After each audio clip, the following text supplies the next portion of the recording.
everyone. I'm Shirin, tuning in from Columbus, Ohio. I've been on the move, traveling, and I've not had a chance to memorize my speech. However, I've written a little story down, something that I remember from my childhood, and I'm going to share that with you today. Before I begin, I'd like to thank Navi and Katie for inviting me to share my story on their platform, Amplifying Voices. And thank you to everyone who is listening. So, I'm about 6 years old, and I'm standing in the corner of my living room, holding on to my little doll for life. I am just too scared to move.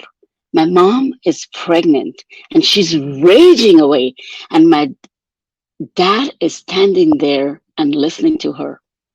She's raging away because he didn't come home from work on time and they missed going to the movies.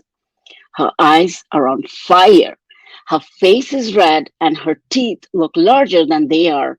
And she's having verbal diarrhea, screaming and shouting to express her anger.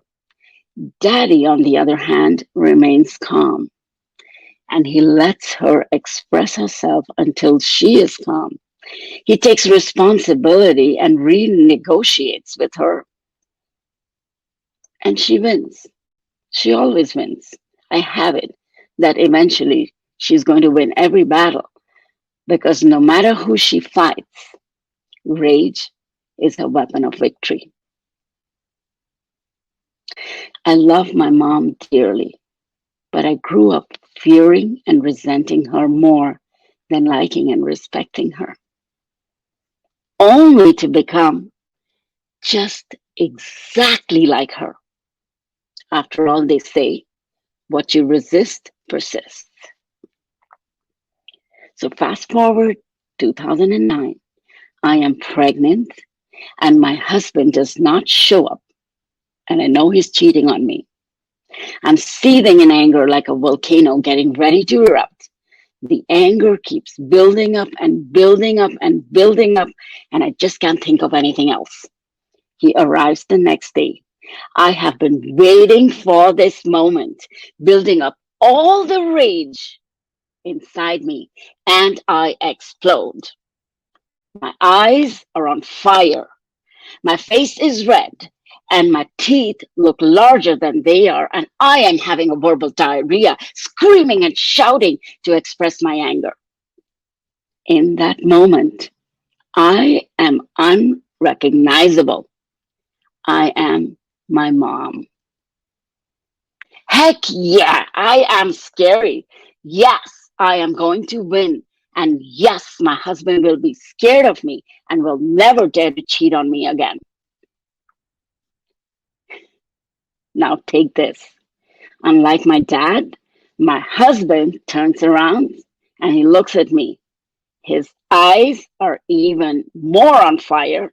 His face is redder and his teeth are even larger, and his verbal diarrhea shuts me up. He bellows in rage, and I'm scared again, like that 5-year-old girl. I pause and I scream louder.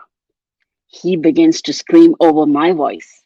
We scream and we scream and we scream until he leaves. There is silence. I hear my phone ringing. He is calling me, and I answer his call in anticipation. I know he is sorry. I know I have won, and now he's going to apologize to me and make me a new promise, just like Daddy did with Mom. Instead, I hear his voice screaming at me through the phone, and the battle continues. For the last 4 years of our marriage, we fought like characters in Hunger Games, except you could call our games as anger games. We were playing a life or death sentence, and our egos were ruling like the creepy capital. For those who watch Hunger Games, you know what I'm talking about. We played hard until I had cancer. It was a death sentence. The battle was over and I had lost.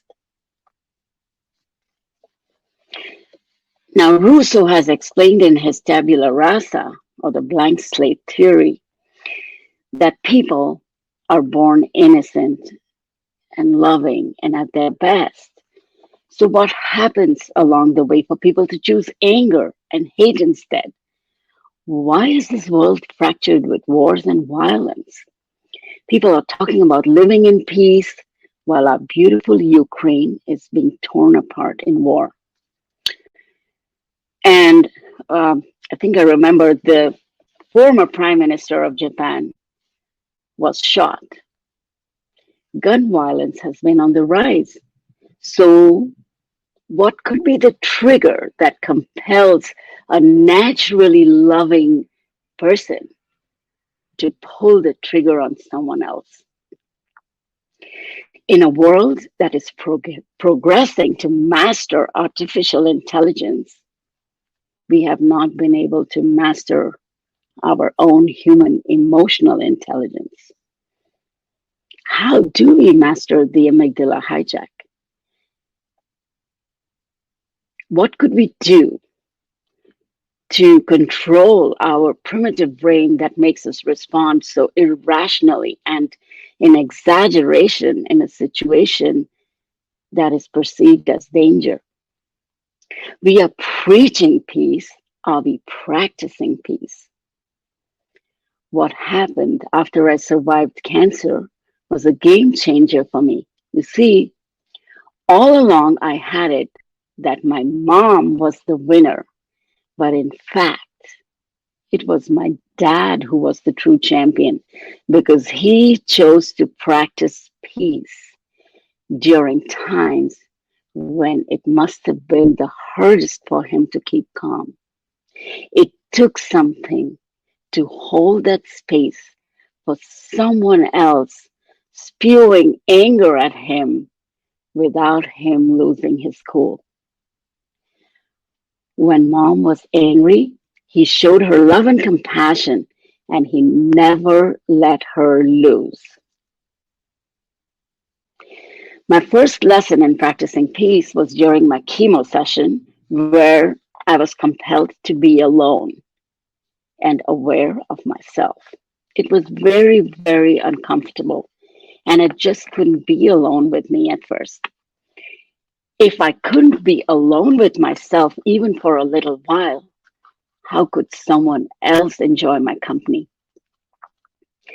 Self awareness led to self acceptance. I learned to be at peace with myself first before I could be at peace with anyone else. I began to meditate and go for solitary walks to practice peace and make it a part of my daily living. I learned to acknowledge negative emotions like anger and process them in a constructive manner like writing and journaling. Teaching is the best way to learn. I keep my peace practice alive by helping others make peace with themselves. I leave you with this thought: be a star, be on fire, not to burn and destroy, but to light up the world and shine. Thank you.